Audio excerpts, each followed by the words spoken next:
السلام عليكم ورحمة الله تعالى وبركاته. نتمنى ان شاء الله تكونوا بخير. اليوم ان شاء الله راح تشوفوا معايا تحلية رائعة بالموز منعشة. ما راكم تشوفوا لمحبين الموز راح تعجبهم بزاف. خفيفة وسهلة وفي نفس الوقت منعشة، وطريقة تحضيرها جد سهلة. تابعوا معايا الوصفة للأخير. اللي مازال ما اشتركتش في القناة تشترك وتفعل الجرس. نتمنى لكم مشاهدة طيبة للفيديو. كمقادير لهاد الوصفه واش راح نحتاج هنايا 4 حبات تاع موز، زوج علب ياغورت اي ذوق تحبوه، من الاحسن يكونوا ذوق الموز. عندي هنايا بقايا كيك. لما كانش عندكم هاد الكيك تقدروا تستعملوا البسكويت اللي يتباع برا عادي. انا كان عندي هاد البقايا كنت محتفظه بهم في المجمد. عندي ملعقه تكون معمره مليح تاع مارغرين، 4 مغارف كبار نتاع سكر، كاس غبره شونتيي، نص كاس حليب بارد، وعندي الكاوكاو للتزيين. حاجه نبدا بها اني نقشر هذاك الموز ونقطعوه هكذا دوائر. نستعمل 2 حبات.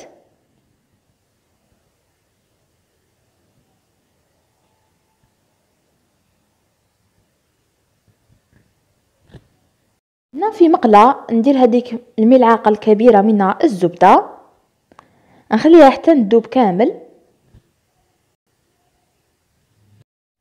هنا كيما راكم تشوفوا كي تذوب نضيف عليها 4 مغارف كبار تاع السكر ونخليهم هكذا يتقلاو في هاد الزبده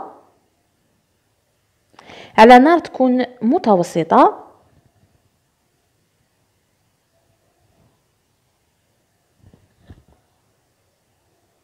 راح نحط هذاك الموز. كي نشوف السكر هذاك بدا يذوب نحط هذاك الموز، يعني السكر راح يذوب بالخف في الزبده.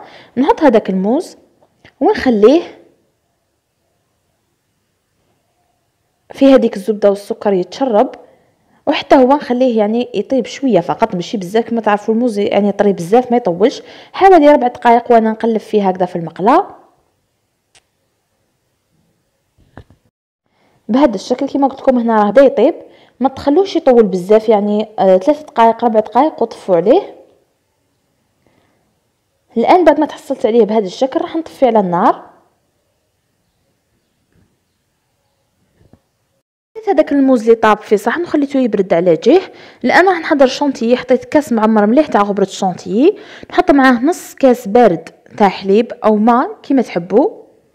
نطلعهم جيدا بالباتور حتى نتحصل على كريمه متماسكه.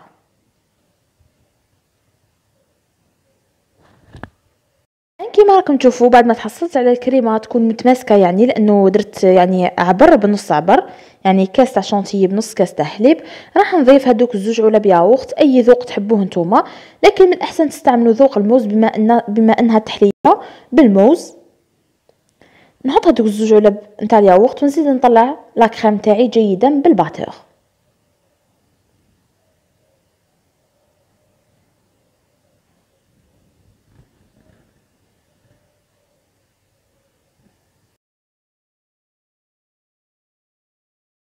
الان كما راكم تشوفوا بعد ما طلعت جيدا، هنا عندي حبه نتاع موز نقطعها هكذا،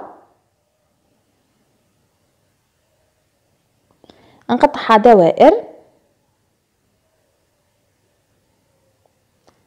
ونحاول اني نكسر هذاك الموز بالباتور فقط هكذا باش تجي الريحه نتاعو والبنه نتاعو باينه في لا شونتيي.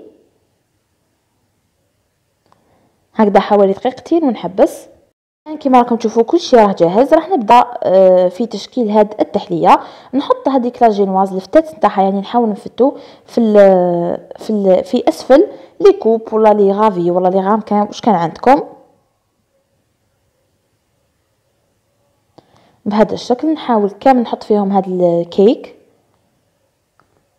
هنا بعد ما حطيت فيهم كامل الكيك نحط هذاك البنان اللي كنت طيبته شتوه معايا بالزبده والسكر. نحط ملعقه في كل فيغين. كما قلت لكم اللي ما عندهاش هاد بقايا الكيك والله ما كانش عندها تقدر تستعمل البسكويت اللي يتباع عادي. هنا ندير ملعقه في كل غافي. والان عندي هنا كميه من الكاوكاو اللي كان محمص ومطحون، نديرو هكذا كطبقه رقيقه فوق البنان. راح يمد بنه هايله وذوق مميز. والان كما راكم تشوفوا راح نحط هذيك لا شونتيي اللي طلعتها مع الياغورت والحليب وايضا حبه نتاع الموز، راح تمد لها بنه هايله. نحاول هكذا نغطي بها كامل هذيك الطبقه نتاع الكاوكاو وتاع الموز، تكون هي على الوجه بهذا الشكل. هنا راح ندخلهم يبردوا، فقط ندير لهم تزيين خفيف. درت هنا وحده تاع سوريس كونفي في كل وحده. هنا التزيين يبقى اختياري. لهم ايضا رشه خفيفه من الكاوكاو، وراح ندخلهم يبردوا جيدا حوالي 3 ساعات حتى تتماسك هذيك طبقه الموز وتتماسك ايضا طبقه الشونتيي، ثم نقدمها وهي بارده. التحليه نتاعي بعد ما بردت جيدا زدت لها ايضا شرائح من الموز. ما ديروش من قبل باش ما يكحالش، نديرو يعني كي نعود راح نقدمها. راح نرفد لكم تشوفوا كيفاش تجي دايره كريميه وطريه وفي نفس الوقت تجي بزاف بنينه. جربوها واكيد راح تعجبكم. اذا عجبتكم الكيفيه تاع اليوم ما عليكم غير ديروا لي جيم والاشتراك في القناه مع تفعيل الجرس. دمتم في رعايه الله وحفظه، والسلام عليكم ورحمه الله تعالى وبركاته.